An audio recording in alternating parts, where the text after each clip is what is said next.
रायगड जिल्ह्यातल्या रोहा तालुक्यात जिल्हा परिषदेसाठी 4 आणि पंचायत समितीचे 12 उमेदवार रिंगणात उतरलेले आहेत। त्यामुळे गटनिहाय मतमोजणीला थोड्याच वेळात सुरुवात होतीये।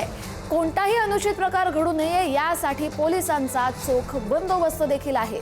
निवडणूक निर्णय अधिकारी ज्ञानेश्वर खुटवड यांच्याशी याच संदर्भात बातचीत केली आहे आमच्या प्रतिनिधींनी। आपण पाहूया। रायगड जिल्ह्यातील मतमोजणीला सुरुवात थोड्याच वेळात होते। आपण पाहिलं तर मी आता रायगडच्या रोहा या ठिकाणी उभा आहे आणि या ठिकाणी संपूर्ण चोख बंदोबस्त सुद्धा ठेवण्यात आहे। त्याचबरोबर या ठिकाणी संपूर्ण सुरक्षा यंत्रणा जी आहे ती कामाला लागलेली आहेत आणि तयारी झालेली आहे पूर्णपणे आणि थोड्याच वेळात या ठिकाणी मतमोजणी सुरू होणार आहे। आपण एकंदरीत पाहिलं तर या ठिकाणी हे जे मतमोजणी कक्ष आहे त्याचबरोबर कर्मचारी आहेत आणि संपूर्ण ही यंत्रणा आहे ही आता शासनाकडून सज्ज करण्यात येतात। त्याचबरोबर हा संपूर्ण जो एरिया आपला ज्येष्ठ नागरिक सभागृह हॉल या ठिकाणी रोहा तालुक्यातील मतमोजणी होणार आहे। आपण पाहिलं थोड्याच वेळाने या ठिकाणी 10 वाजल्यापासून ही मतमोजणी संपूर्ण अधिकारी हे सज्ज झालेले आहेत। एकूण 4 गट आहेत आणि 8 गण आहेत रोहा तालुक्यामध्ये।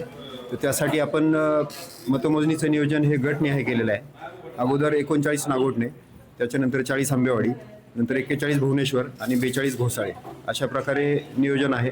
बरोबर 10 वाजता मतमोजणी सुरू होईल आणि साधारणपणे एक तासामध्ये एक जिल्हा परिषद गट पूर्ण केला जाईल। एकूण 87,000 मतदारांनी मतदान नोंदवलेलं आहे। त्याची मतमोजणी इथे होईल। त्यासाठी आपण 14 टेबल ठेवलेले आहेत आणि एक टपाली मतमोजणीचा टेबल आहे। 14 टेबल आहेत ज्याच्यामध्ये मतदान यंत्रावरील मतमोजणी होईल।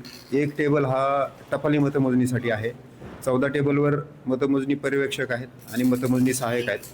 त्याशिवाय मतमोजणी प्रतिनिधींना बसण्यासाठी जागा उपलब्ध आहे, उमेदवारांना बसण्यासाठी जागा उपलब्ध आहे आणि प्रत्येक फेरीचा जो निकाल आहे तो पत्रकारांना देण्याची व्यवस्था केली जाईल। त्याचबरोबर अनाऊन्स केलं जाईल। बाहेर आपण सार्वजनिक व्यवस्था केलेली आहे जेणेकरून आपल्याला तिकडे बाहेर अनाऊन्समेंटवरती प्रत्येक फेरीचा निकाल देता येईल। धन्यवाद सर। एकंदरीत सागर जैन, रायगड।